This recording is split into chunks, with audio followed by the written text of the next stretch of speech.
So we would love to invite our esteemed panelist, Leslie Bains. There you are. Leslie is an experienced senior CEO with significant corporate and nonprofit fiduciary investment, finance, audit, and governance experience for corporations and board memberships with universities and nonprofits. And when I was researching you, it was like, oh my gosh, I need a mental map to just map all the organizations you're supporting and helping with. It's an incredible experience. Joy Allen-Altimare, Chief Engagement and Brand Officer at BHE Health. She has over 16 years of experience in the marketing field. She has become an expert advisor to organizations looking to tackle growth, innovation, and technology challenges. Charlotte, there you are. Charlotte Japp is the founder of CIRKEL, an intergenerational networking and mentorship platform that offers ambitious and talented professionals of every age to continue learning and sharing their experiences across generations. So as you can imagine, different generations here, and we have more diversity added to the panel. We have Claudio Garcia, who has the responsibility for the business strategies and to identify sources of innovation and growth for Lehigh Harrison. He oversees Lehigh Harrison practice areas and lines of businesses with a focus on innovating and developing talent mobility solutions for the future of work. Okay, maybe I can use this one here. Okay, I think everybody can listen to me. So, good morning, almost a good afternoon. So I'm Claudio, I'm from Brazil. And if you don't know, Brazil is a country with so much diversity, and much problems. Just to have an idea who I was, I grew up in Brazil, in a really poor area of Brazil, the Northeast, where it's quite conservative, traditional people, where man is the main person in the family, quite traditional place. Not more progressive like São Paulo, Rio, or the place of Brazil, not like New York, definitely. And I had a different life because it took me maybe 10 years of my life to understand why I was so different of my colleagues. And the reason was my mother was the primary compensation at home, was the primary person bringing food at home, paying the schools, not my father. And that was so strange for my colleagues because they were looking at me and say, why your mother is not at home? Why your mother is not cooking for us? Or things like that. It was so different. That was my life, and that was strange for me until I got 10, 12 years old, and I could start perceiving how different the world are. What the world was for me. So and that was my life until today, and I can tell you a lot of things. I came from Brazil, I'm here in the US, and I have 2 daughters. But the point for me is, I was reading recently, and that was an article that I wrote, that we born with the 2 million years of evolution, embedded in your DNA. And there's a big problem that, until 100 years ago, 200 years ago, we were wired to differentiate people, because a different tribe, different people could be a matter of survival. And all the time we are differentiating people. All the time we are differentiating who is older, who is younger, who has different colors, even if you don't want. So it's more like a progressive thing today to perceive the differences and understand how that is it can damage society, how can that damage the world. And today we are talking to this amazing group of people here to talk about one specific kind of differentiation that we do that is about generations. And before I bring some topics, there's so many different perceptions, I would love to hear from them. What do they think about, of course I want you introduce yourself a little bit more so people can understand what you do and exactly how you handle generation differences. But I would love to hear from you, how do you interpret that? What is the difference in generation? How is differentiation in generation? How is that concept in your minds? How do you conceptualize that to this audience here? So who wants to start? Charlotte, maybe you could. I think, hello everyone, good to see you.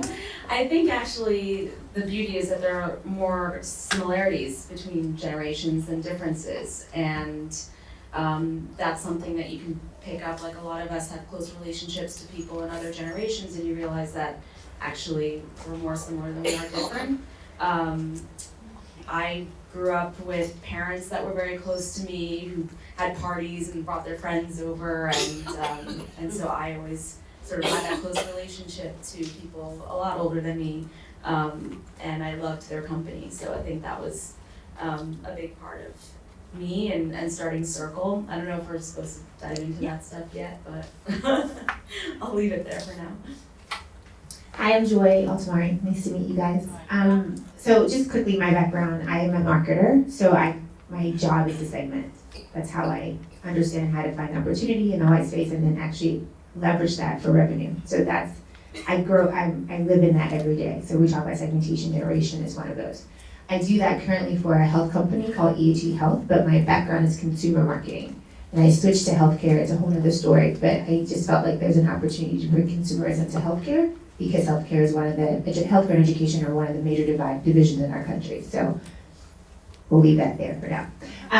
So I think your question is very interesting, because I have a 5-year-old. I just turned 42 on Friday, so I had to be. Oh my God, and Stella! All the same birthday. October 25th. So the goal, I watch her all the time, and you teach children to learn by what's similar and what's different, right? You teach them that. You say, hey, we're doing math. Group everything that's blue together and everything that's red together. What's similar about them, what's different about them. So you start very early teaching children, hey, look at Grandma Yaya. What's similar to her and me, and what's similar to her and you versus what's different. And little kids are very observant. They say, she has a wrinkle around her eye, or she's taller or shorter or rounder. We started to say rounder versus fat. So I think, we are, to your point, embedded and nurtured in some ways to talk about what's different. What happens is if you have a higher conscience to talk about what's the same. So it's more important to know the differences, but to react to what's similar. And that, I think, is an added step that parents have to do, cultures have to do. I went to college in Boston University, which is where Martin Luther King got his theology degree. And one of the things that attracted me to that school, having grown up in Tennessee, was that I wanted to be in an environment that understood that we all had a common ground. And I think even though it's important to understand segments, it's even more important to understand what unites. So that way we can all proceed together. That's beautiful. Leslie. Thank you. I've had a long career, about 50 years, and I would say that I'm 76 and a half now, and I still think about and the importance of whether I was first starting out or even yesterday of reinventing oneself. And so I think that's very important to find what you care about passionately and to then go and pursue it. When I returned to Citibank for the 3rd time as a senior advisor at age 67, they never asked me anything about how old I was or anything like that. We just talked about my life experiences, and I said what I thought and how I could add value at this point in time. And that was the key of how I could take 45 years of experience and add value to a brand new 38, 39-year-old CEO. And also, I was interviewed by Jane Fraser, who was just in the newspaper, who will be the first woman CEO of a major bank. Age never came up. It's all about experience. And so I have 2 children, one 41, a daughter, and a son who's 44. And so I'll talk about some of their generational concerns, etc., and some of the differences that I find to some degree but it's not overwhelming. So I'll just leave it there. No, that's great. So I love this idea, and both of you, all of you brought here like that, why we don't work like the similarities, not only among the generation, but among diverse people. But I mean, we had a good discussion in a different forum last week that is one of the big problems of organizations and the work environment is that in the pursuit of like the alignment and pursuit of like having the cultural fit or having what makes us equal, actually we sometimes ignore the power of diversity. Now, and my question to you right now, and everyone can take this one, is how we teach people, if we are wired to differentiate, and that's something that is dependent on us, how do we take that in the positive side? I think that's the main challenge, because it's impossible not to see that we are different. I mean, some people are older, some people are younger, some people have different genders or whatever, choice.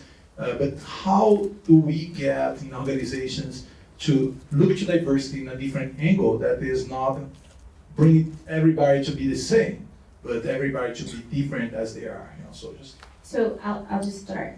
So part of my job as the Chief Engagement and Learning Officers, I sit with the CHROs, the CFOs, the CEOs of most companies to basically help them understand how to leverage their multi-generational workforce to drive greater productivity. So every day I'm in this discussion, looking at their workforce, understanding where they sit from, we specialize in health, so we're always looking at claims, et cetera, like that, but how does that translate to better productivity? And one of the things we talk about is, to your point, it is important to recognize what's more alike than what's different, because you want to cater or you want to create programming that would speak to 80% of the population. The CFO likes that, right? Because he's trying to be efficient. But when I talk to CHRO, which is the head of human resources, we're talking about what programming or what activity would be more relevant. And that is looking at life stage and lifestyle. We try to not talk about age, because we understand that it's difficult for every person when they first graduate from college. It's not different for a millennial than it is for a GX, Gen Y, or a baby boomer. Everybody who graduates at 21 is trying to figure this shit out. So there are other constraints right now. 50 years ago. Doesn't matter. Yeah. And so we encourage them to think about life stage and lifestyle versus age, because that puts you automatically in a bucket. Now we're talking about things that don't really make sense other than the fact that how they receive information and how they're engaged by relevant content or activities or experiences. So we try to change the entire dialogue so that we're no longer discriminating even through a unconscious bias that we don't even know we have. You're talking about commonalities, which is around a new mother could be 35 and could be 24 and could be 45. She's dealing with the same things of balancing work and life and as being a new mother. So let's talk about programs for that. So we try to just change the dialogue, and that has seemed, we're a 106-year-old company, and it seems to have worked very well for us. Okay, let's listen to the others. Let me comment about what you said, which is very important. Whether you're in the building of your career or you're in the middle of your career and you're plateauing, either by choice because you're having family and you want to have more balance in your life, or you're just plateauing at this point in time. It doesn't mean you're not going to pop up. But to me, there are three things that are essential. One of them, and this is more career advice, I have found the people that have been successful have had a number of experiences. Whether you're a specialist or a generalist, having a number of experiences is really essential because you're broader. The second thing is to work both on the line staff side and the staff side. Granted, it appears as if line people will move up faster, but serving on staff will give you a much better understanding of what the line is experiencing, and the line people will have a much better experience if they've been on the staff, whether it's human resources or in finance or whatever. And the third thing that I find is essential, whether you're 21 years old or whether you're 55, 60, or 65 years old, is to make sure that you have at least one mentor. It is absolutely essential. Somebody to give you a perspective on the corporation and not in your chain of command, because they have influence over you. So to me, that is really essential, is to look around, see who you relate to, and really get to know them informally, and then they can be candid with you. Okay, let's listen to you before I have another question here. So speaking of mentorship, that's a really big part of what CIRKEL does, but we take our own spin on it. So today, obviously ageism is a huge problem. Over half of people in America over the age of 50 get laid off before they're ready to retire. That's really scary. What is that? Over half of Americans over the age of 50 get laid off before they're ready to retire. So this is very personal for me because I started my career in a very youth-oriented company. I was at Vice Media. The average age is 28 years old when I started. And at first I was like, this is cool. Like, I'm in a creative, young work environment. I've just graduated from college. This is great. And then, a few months in, I realized that training I was waiting for wasn't gonna come. HR was like, enjoy, we'll figure it out. My bosses, sink or swim. And that was because my boss was 32. And so I started to see that actually I was surrounded by all these alike people. So we had the same skill sets. It was, very powerful skill sets. We were making video content, we were pitching to CMOs, but we lacked the soft skills. So no one was there to be a leader, to mentor and guide and give us the big picture perspective of the industry. I was working on the marketing side, so I would ask my boss, who was a creative director, I was like, you worked in advertising, like the real traditional advertising. What was it like when you started? And he just didn't even know how to articulate it. He just got awkward and changed the subject.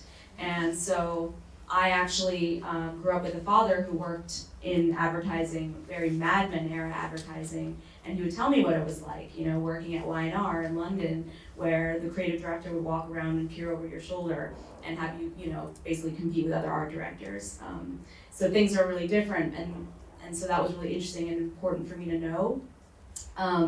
But my parents also taught me things like office politics and how to have a hard conversation and write a really confrontational email that I still don't like to do, but I now know how to do it. So I think your original question was about similarities and differences. The similarities bring us together. We can all talk about having that desire to find purpose in work. We can all talk about transitions in careers, trying to switch it up, but we all have certain expertise and experiences, and we, to quote Mark Friedman, the CEO and founder of Encore.org, we're like puzzle pieces. So different generations are different. We have different offerings, but we fit together perfectly. So that's how generations really need to connect. Okay, just a question getting the point about the mentors. If you would choose a mentor, what would be this person? So I actually just came back from a women's in leadership conference on Friday, and it was all about how women don't do three things. We don't build our brand appropriately, we don't build networks appropriately, and we don't speak up for ourselves. So if I was building a mentor, it'd be a person that can mentor me on all three of those things. I do think that we are taught as women to be the nice one. So think about when there's a story about a woman who was being introduced to her, and she had risen to the top of her business, and she was being introduced to her new staff, and her predecessor said, she's a really nice person, right? When he introduced, hey, this is Charlotte, she's gonna be this business, she's a really nice person. What does that do to her brand? It basically takes everything about her being smart and capable away and saying, just, she's nice, right? So she's gonna not have the hard conversations. She's not gonna know how to write those tough emails. She's not gonna know how to make the tough decisions for the business. So you need a mentor. In my career, I've personally always had an older mentor to kind of pave the way. You have to ask for the mentor. You have to hold them accountable. You have to say, this is what I'm going to do, and this is what I hope you can do for me as my mentor. This is not a session to vent. This is a session to grow. So you have to pick your mentors appropriately, and I agree with you, at every age and at every stage.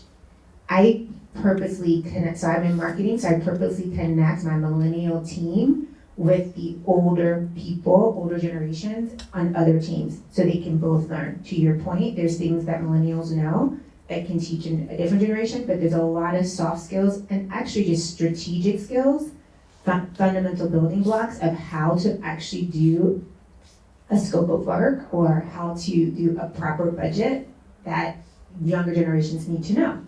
So for me, it's like you have to mentor both ways. You have to ask for it, you have to hold them accountable, and you have to say, this is what I'm going to bring as well, so that it's a business relationship, it's transactional. And I think as women, we were not told to do that. Men do it all the time. They network so differently from us. Men will go out and say, hey buddy, we're gonna be friends because we're both gonna help each other to get here, versus we feel like that's like asking too much. But we all in this room have something that someone needs in this room. We should network accordingly.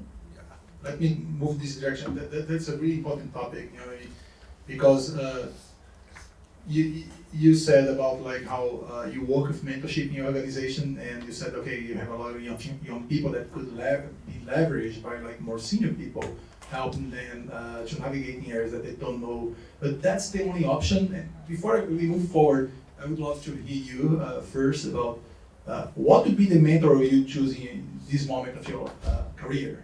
It would be someone who would have influence. Someone who has influence within the corporation. Selecting a sideways mentor isn't going to help very much as you move ahead. So you're going to really have to look and see who has the same values as I do. That's number one.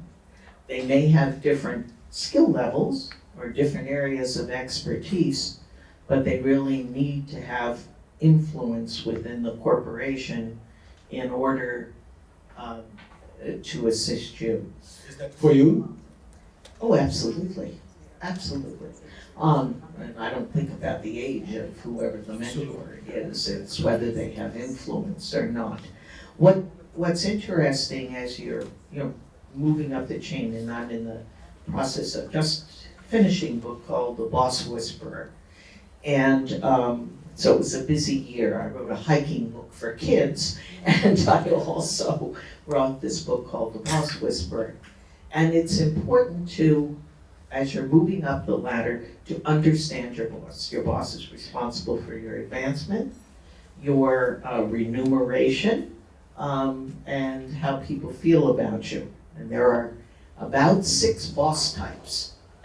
Whether it's narcissistic or autocratic or the democratic or the transitional boss, and each one has their own characteristics.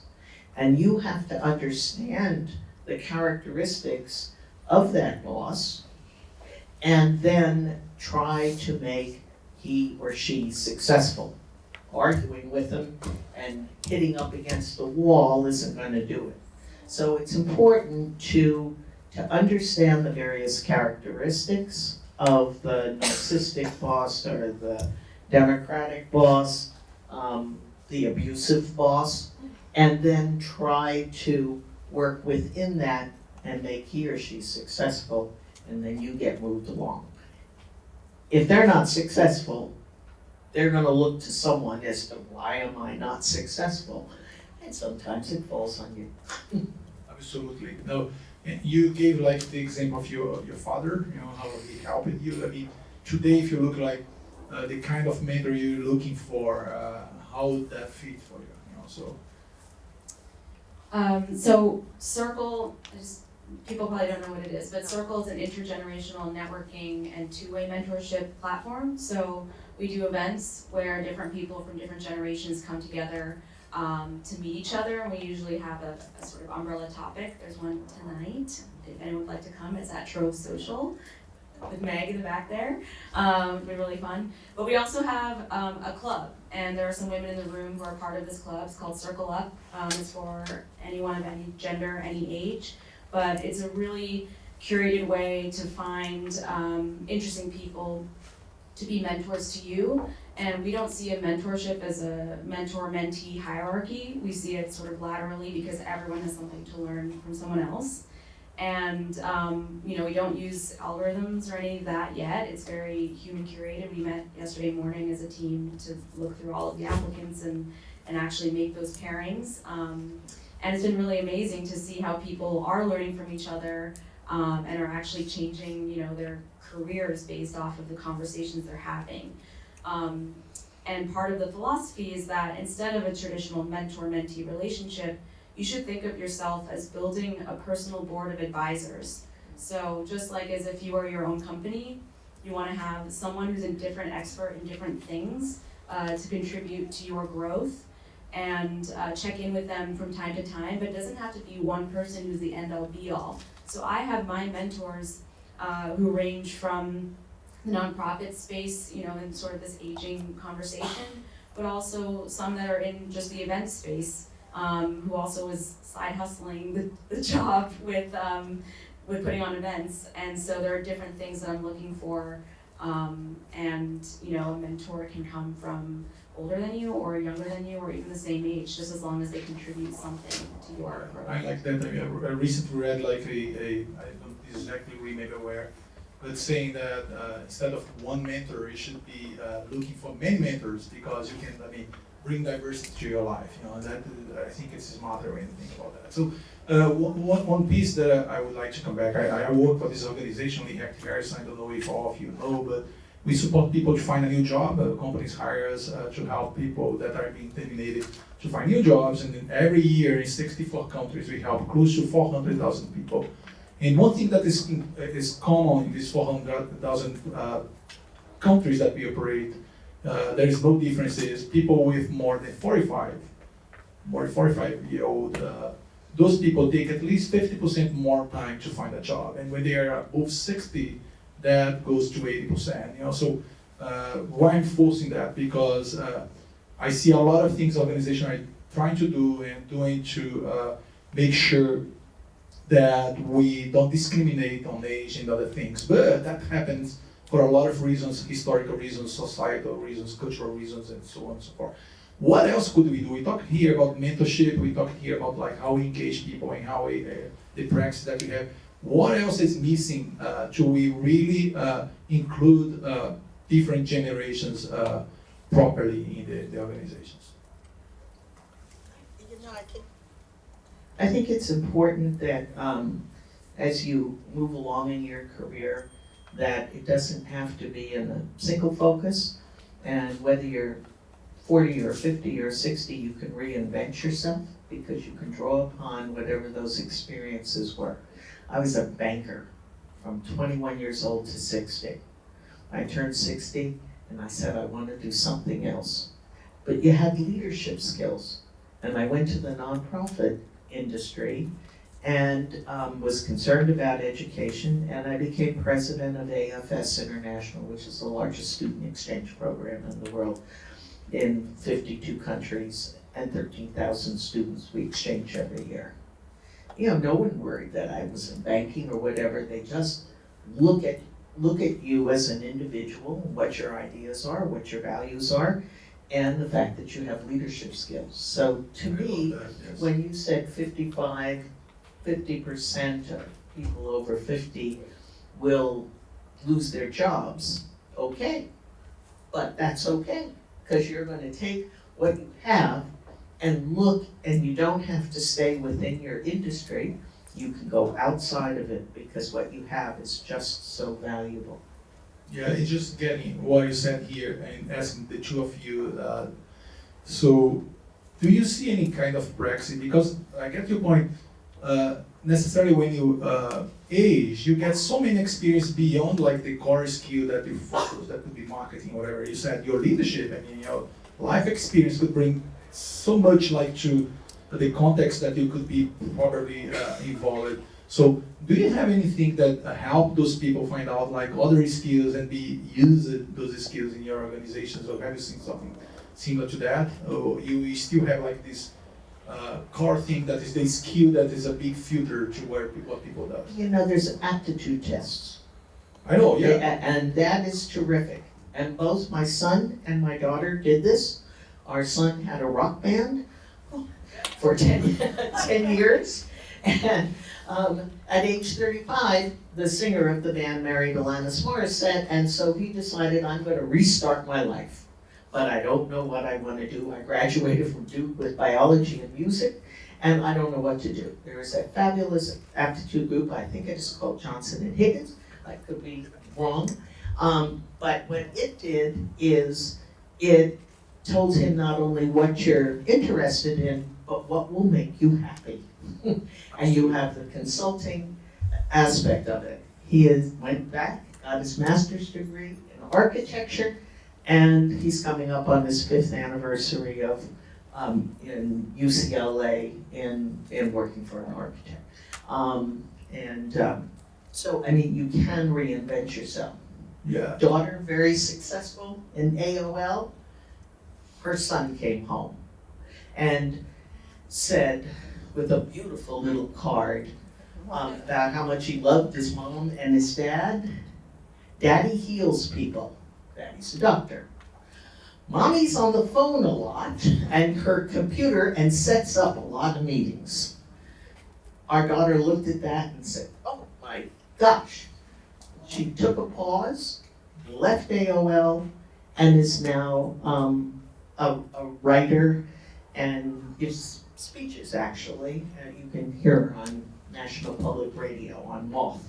So, I mean, so that's what she's doing now. Doesn't mean she won't go back to the corporate life, but you can just all of a sudden take a pause and then just reinvent yourself, and it works. Joy, what do you think that companies could do to help people aging, changing, reinvent themselves?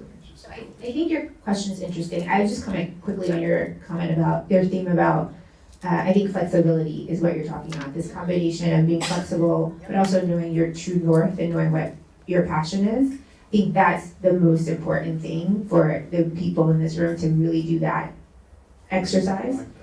But I think your question about what can corporations do, well, they're not in the room, so that's the worst part. If we could amplify this conference to those who are actually needing to be educated on how to embrace diversity across all levels, that's what we probably need to do. So, I mean, the speaker before us, I commend AARP for going into corporations because they educate. Listen, I deal with unconscious bias because I'm Black, I'm a woman, I'm outspoken, I'm 42, I'm from the South, and I don't really care if you like me or not.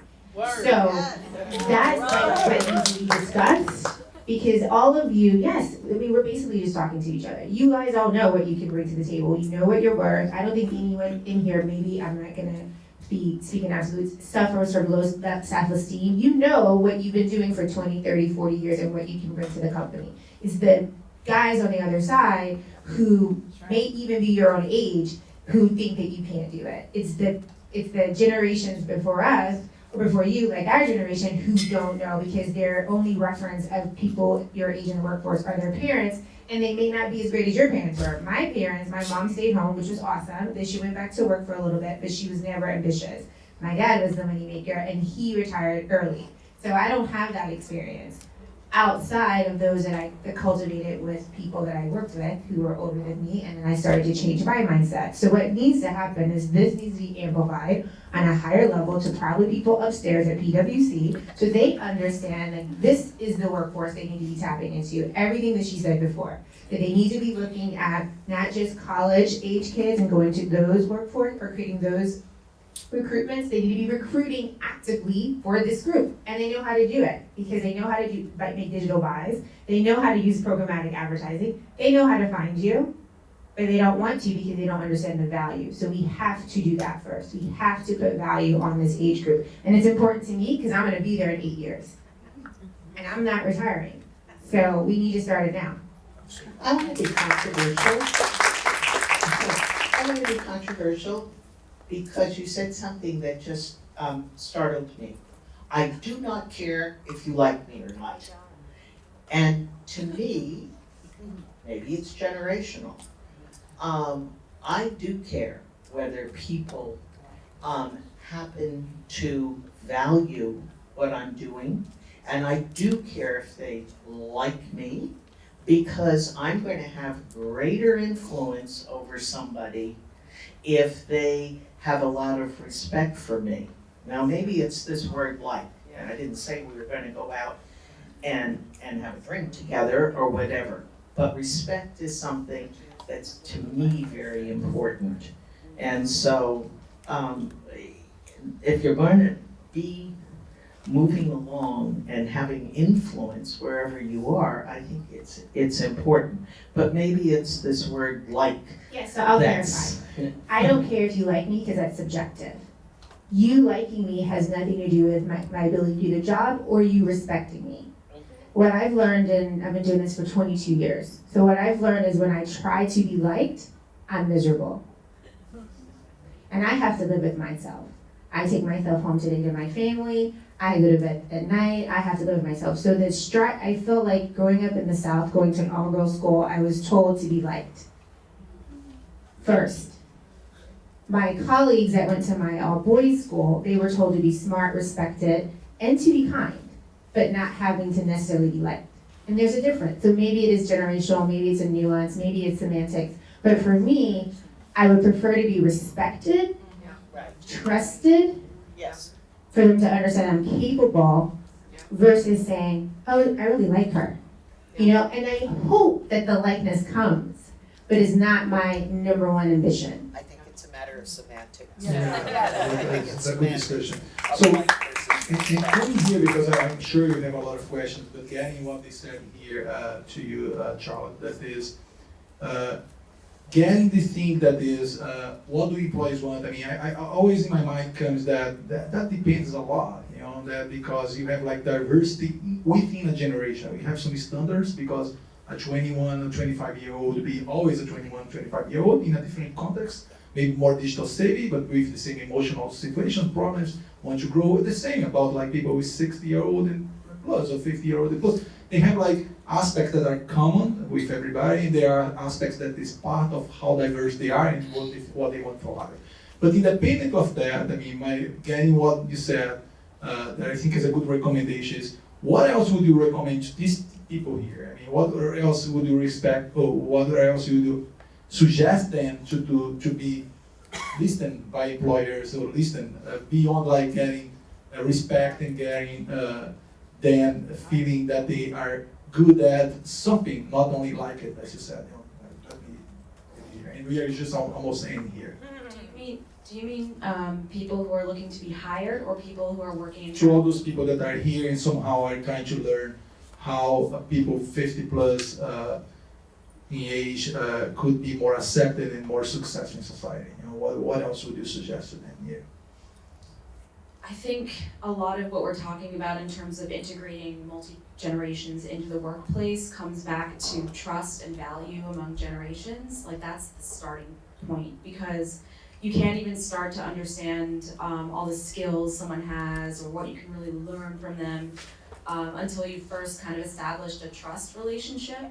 And I think, not to make the comparison, but you know, the boys club culture, it really comes down to the guys just being able to have a beer with each other and liking it, you know, and enjoying it. And if we can do that across generations, then that's really powerful. During my day job, I work at Live Nation, and it is more age diverse than my previous company at Vice. And some of the sellers, you know, are in their 50s and 60s, but we get along great. And it's because the office has an area where people just have lunch together every day. They take an hour and they sit at a long table and they bring their lunch, and we talk about basically everything but work. And we forge those real genuine friendships. And then after that, then I go to Andy, one of the guys who's 60 and has a family, and I start to ask him about advice for building my business CIRKEL, and then we can really build on that. But without that initial layer of trust and the interpersonal connection and friendship, then it's really hard to go beyond it. And I think that's really important. But just kind of interestingly, in terms of getting a job, I just had a funny experience where I started this job at Live Nation at the same time that I started CIRKEL. And as CIRKEL started to get some great press and all of this motivation, momentum and all that good stuff, I've never had more unsolicited job offers. You know, like people were hearing about it, reading about it, and they're like, "Can we hire you as a creative director?" or whatever. And I'm like, "Blah. I have a job. I just started it like 2 months ago." But it was a real testament to the power of, building your brand, creating something that you believe in, putting it out there in whatever way you can, sharing it and talking about it, and that really it's showing who you are, and that's more powerful than a resume and scrambling to write the right language.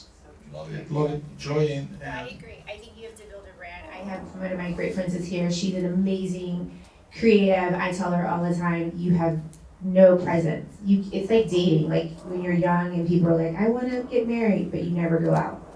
God's not gonna drop them in your apartment. So like you gotta go out. Like same thing. Like you have to build a brand. You have to be. And unfortunately, there's different ways in which people are looking at people. So when I said earlier, they know how to find you. They do programmatic advertising buys every day to find consumers. So can HR people, but you have to be there for them to find you. So I do think it's building a network, building a brand, but it's putting yourself out there and making sure that you are not adapting, but leveraging the new ways in which people are finding people. Do you want to finish with something, Leslie? No. We all good? Okay, that's good. So I don't know if you have more time for questions. We have for one question, if someone has. We have a question over there.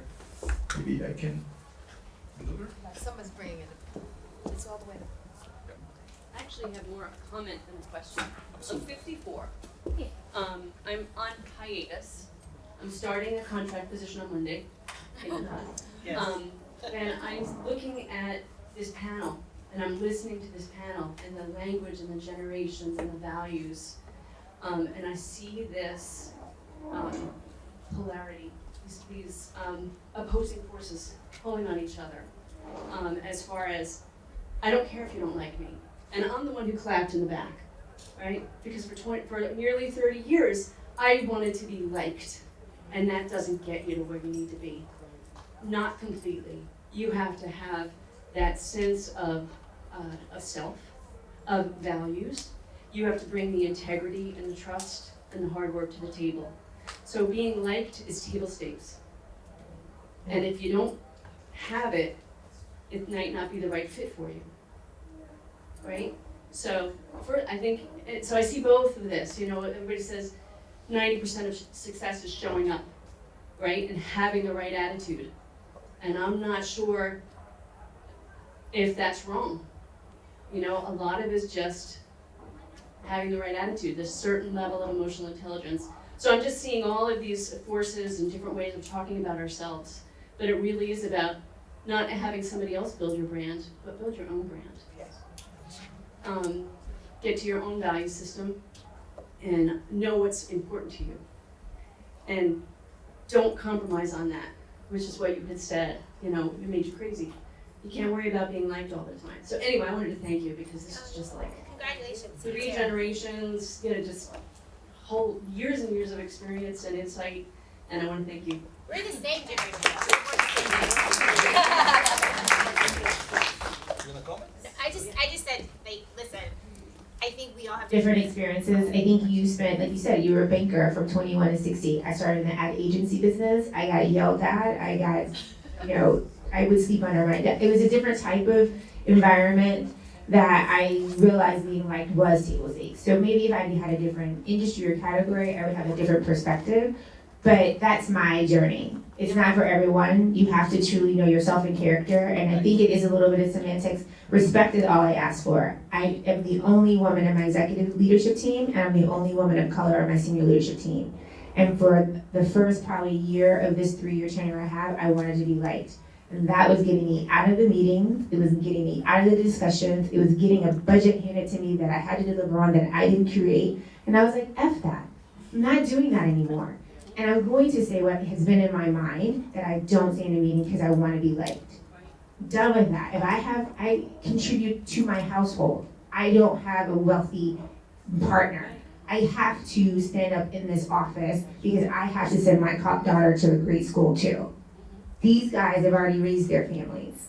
They're 60 and they've raised their families. No, So it was different. Not necessarily, it was different for me. But that means that those guys specifically, I knew their stories and they were done. And so it was different for me. And I needed to lean in. And it's a different context. So congratulations, I'm happy you're off hiatus. Good luck with your Jackal Monday.